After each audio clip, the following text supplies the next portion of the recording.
Magandang hapon, Bagong Pilipinas. Narito ang Police News Express sa oras na ito. Kaugnay pa rin sa nagaganap na emergency rally ng Iglesia ni Cristo ngayong araw. Nananatiling mapayapa ang ikalawang araw ng isinasagawang kilos protesta ng Iglesia ni Cristo sa kahabaan ng EDSA. Kasabay ng patuloy na presensya at pagbabantay ng Philippine National Police upang matiyak ang kaayusan at seguridad ng publiko. Mula EDSA People Power Monument, narito ang ulat ni Patrolman Don Brosas. Bagong Pilipinas, pangalawang araw na ng kilos protesta ng mga miyembro ng Iglesia ni Cristo o INC dito sa EDSA People Power Monument kung saan patuloy ang pagdagsa ng mga kalahok sa lugar. Matatandaan kahapon pa nagsimula ang pagtitipon at marami na ang mga dumadalo ang hindi pa umuwi.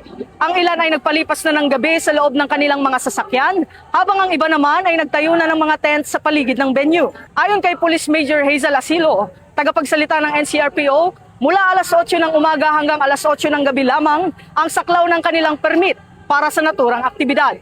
Mayroon ding libreng palugaw na ipinamahagi sa mga dumalo kung saan makikitang maayos na pumipila ang mga kalahok upang makatanggap ng pagkain. Batay sa pinakahuling monitoring, umabot na sa mahigit 3,000 kalahok ang naitala kaninang alas 10 ng umaga at inaasahan pang madaragdagan ito dahil sa patuloy pa ring nagsisidatingan ang mga miyembro ng ating mga kapatid na INC sa lugar. Sa kasalukuyan, nananatiling payapa at maayos ang sitwasyon. Gayunman patuloy na nakaalerto at nakatutok ang Philippine National Police upang tiyakin ang kaligtasan ng publiko at mapanatili ang kaayusan. Mahigit 2,000 pulis na ang nakadeploy sa EDSA People Power Monument at mga karatig na lugar bilang bahagi ng security measures. Kasama rin na nagpapatupad ng seguridad at kaayusan ang ating PNP Highway Patrol Group na nakatutok sa pamamahala ng daloy ng trapiko, katuwang ang Philippine Coast Guard at MMDA. Nakaantabay rin ang PNP Health Service upang agad na makapagbigay ng medikal na ayuda sakaling may mga ngailangan, maging mga pulis na naka-duty o mga dumalong miyembro ng INC. Samantala patuloy ding nagbibigay ng suporta at serbisyo ang Quezon City Local Government Unit at ang City Disaster Risk Reduction and Management Office o CDRRMO. Sa ngayon, nananatiling mapayapa ang aktibidad habang patuloy ang pagdagsa ng mga kalahok at mahigpit na binabantayan ng kapulisan at iba pang ahensya ang kabuuang sitwasyon sa EDSA People Power Monument. Mula rito sa EDSA People Power Monument, ako ang inyong PNN correspondent, Patrolman Don Brosas, alagad ng batas, taga-taguyod ng Balitang Pulis.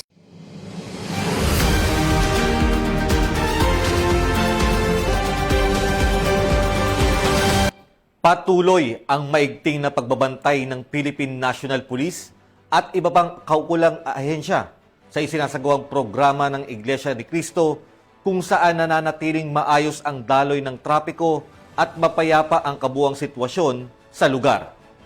Narito ang buong detalye ng report mula kay Patrolwoman Sari Bernales. Sa kasalukuyang sitwasyon dito sa People Power Monument, patuloy pa rin ang mga rallyista na nagtitipon-tipon sa tapat ng PPM. Ngunit nananatiling maayos, payapa at organisado ang takbo ng kanilang sinasagawang programa na nagpapatuloy pa rin hanggang sa mga sandaling ito. Ang ganitong matiwasay na sitwasyon ay bunsod na rin ng full force na deployment at maagang pagpaplano ng Philippine National Police na hindi naglulubay sa kanilang mahigpit na pagbabantay upang matiyak ang seguridad at kaligtasan ng lahat na dumalo.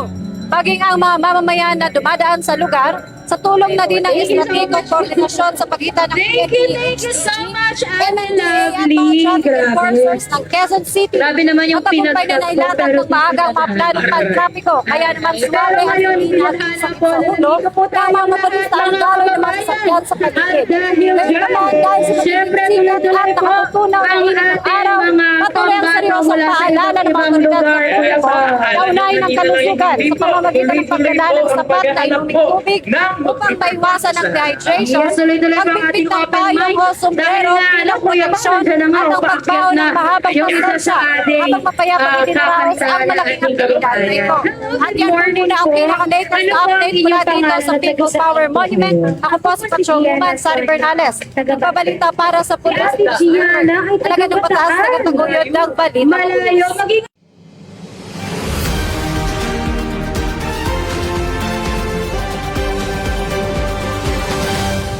Nagbigay naman ng update si Police Major General Anthony A. Abirin, Regional Director ng National Capital Region Police Office, sa ikalawang araw ng isinasagawang INC Rally kaugnay ng patuloy na sitwasyon sa naturang pagtitipon sa People Power Monument.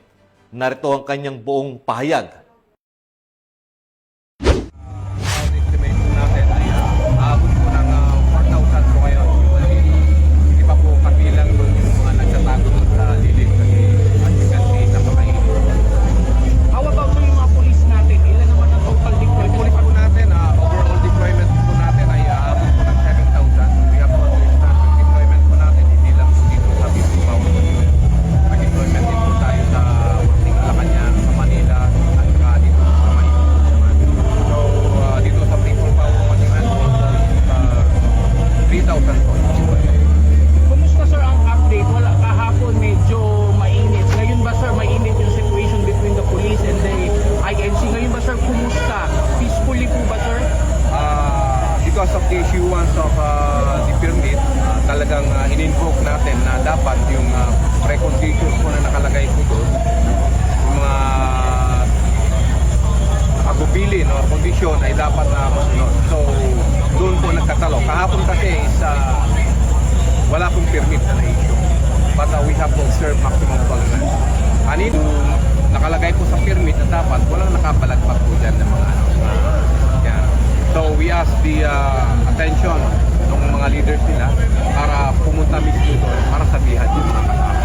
Sir, what are the preconditions that were I cannot memorize all the things. at least But dapat may order po. Then panatilihin po yung disiplina, yung sa mga basura, yung parking places, enumerated. We will just give you a copy of the permit nang sa ganun ay may ano nyo, one by one. in terms of yung mga nakabalandra, nakausli, ano yung mga harang, ano yung mga nakasaano? Ang mahalaga pong nakalagay kasi doon is dapat smooth flowing po yung mga traffic sa EDSA at bawal po pumarada. Yun ang At panatapatan. nangako sila. May pirma po yung sa permit. It is an agreement of course. Dapat they should advise. The permit that was issued based po doon sa condition po na yun, dapat Ano pa po ang purpose ng permit? Kung kahapon wala namang permit, pero napahintulutan din naman sila. kahapon po ay walang permit. Basically, pag walang permit, dapat i-disperse po yan. Okay? But seeing the condition kahapon, with our sheer number and with their number, we cannot do that. Ang kahihinatlan lang po ay kaguluhan at saka sugat sa mga physical nating katawan. So, we have observed maximum tolerance. And alam naman po ng leadership po yun. So, nakikita nila yung sitwasyon. And you alone, naging witness naman po kayo na pag gagalawin natin ay hindi po maganda yung kanina. So, we have observed. Intelligence. Sorry. Nagkaroon po ba ng intelligence? No. Situation on the day or on the time that they were already. We have monitored already that this thing will happen. The only problem is, hindi natin ma-pinpoint yung exact day. But just to say, before the rally, bago sila pumunta rito, nakapag-deploy na tayo. The only problem is, hindi natin in-expect na ganun karami yung, with that time na 3 a.m. po yung pagpunta po nila. So, there was no, definitely there was no failure of the time. Sir, ano advantage nyo na meron nag-jacket po? Mas maganda po ngayon kasi may rules po na dapat sundan with that permit. At yung mga kapatiran po dito sa baba, alam nilang may permit, i-invoke lang natin na ito yung sinasabi ng permit. Yun po ang dapat. Kaya kung dumaan sir, kung kumabot sir na magkakaroon ng arestuhan, walang samaan. Kumbaga yung iniwasan nyo kahapon, walang permit, wala pong escalation na mangyayari with that jacket po. I don't think so na magkakaroon po ng arestuhan ngayon. As you can observe, maayos naman. Are we expecting this to prolong until Friday? Kasi the original plan daw was this will happen for 4 or 5 days, diba? Something like that until Friday. I think I am not in the position para i-predict yun. But the in permit, terms of the preparation of the police. in terms of the preparation police, parang yung trabaho namin, kahit na 10 buwan o isang taon sila natin, we can sustain. Dito po kami sinusweldoan. At least nga, hindi boring yung araw po namin. Araw-araw. Kasi police po namin. As you can see naman sa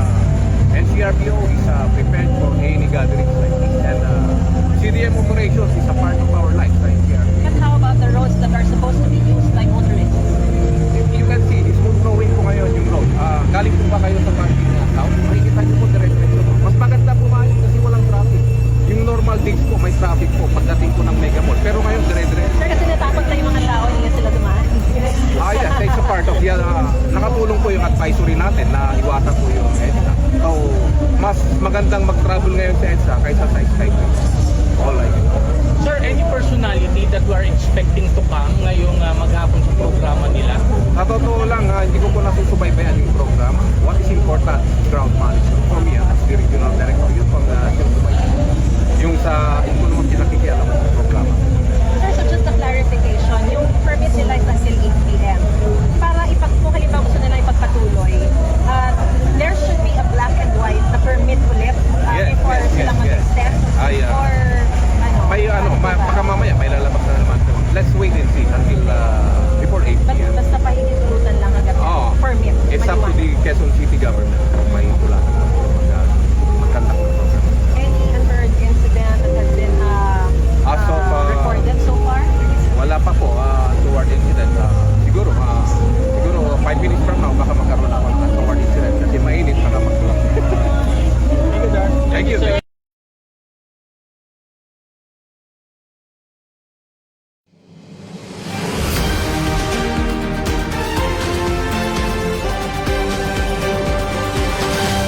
At para sa napapanahong balitang pampulisya, laging tumutok sa Police News Network, alagad ng batas tagataguyod ng Balitang Pulis.